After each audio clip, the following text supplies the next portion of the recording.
বুবু বিদেশে একটা ছেলের সাথে প্রেম করে। ছেলের নাম ফরাদ, ইটালি থাকে, এখন দেশে আইছে। বুবু আপনারে কি ভালোবাসে, আপনার থেকে আরো অনেক ভালোবাসে ওই ছেলেরে। আপনার সাথে ফোনে কি কথা বলে বুবু? বুবু তো সারা রাত 24 ঘন্টা ওই ছেলের সাথে কথা বলে, হোয়াটসঅ্যাপ, ইমোতে। আপনি একটা কথা বলেন, আপনি বুবুকে যখন যখন ফোন দেন তখন তখন পান না তো? কারণ বুবু আমার ফোন দিয়ে ওই ছেলের সাথে কথা বলে। কেন জানেন?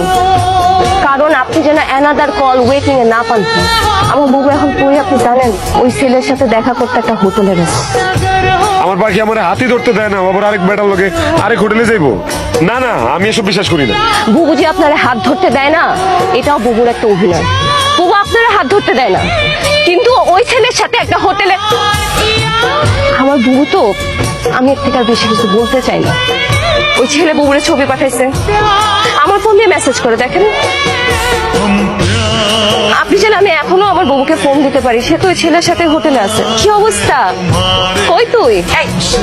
তোরা ভালো লাগাইছি, কত কিছু যে নিয়ে আইছে, তোর লেগেও নিয়ে আইছে জানোস।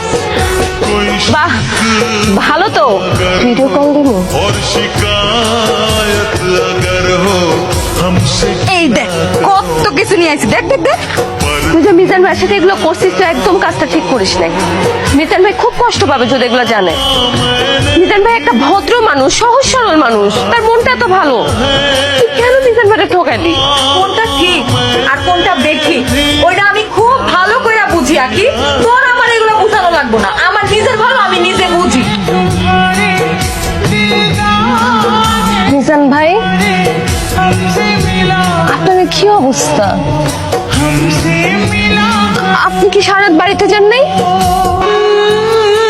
সারাত খাওয়া দাওয়া করেন নাই, বাড়িতে যান নাই, এখানে এভাবে পড়ে আছেন, এটা কোনো কথা? খেয়াল এইসব পাগলামি করতেছেন। কি করছেন নিজের চেহারাটা কোন তো? আপনি যারা বিশ্বাস করেন, অন্ধের মতো বিশ্বাস করেন। এটাই আপনার সব থেকে বড় দোষ মিজান ভাই। আমি আপনার হাতটা ধরতে চাই, সারাটা জীবন আপনার পাশে থাকতে চাই। আগে তুই কি পাগল হয়ে গেছোস? কি যাতা কথা কইতেছোস? তোরে আমি বইনের নজরে দেখি।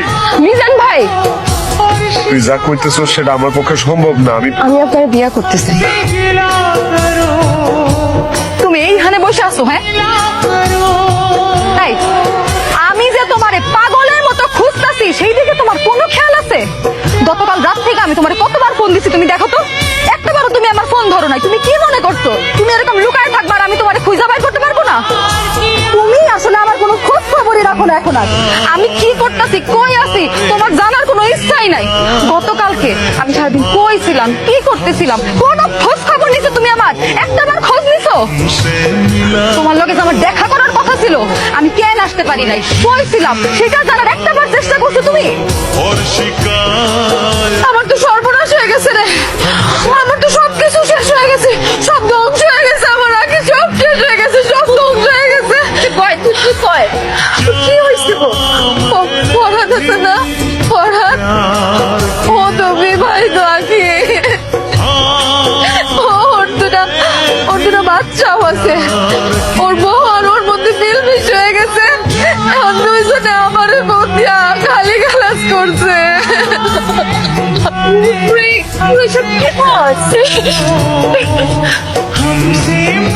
তুই ঠিক বলছি জানোস, নিজানের বদয়া লাগছে, নিজানের বদয়া লাগে আজকে আমার সাথে এরকম হয়েছে।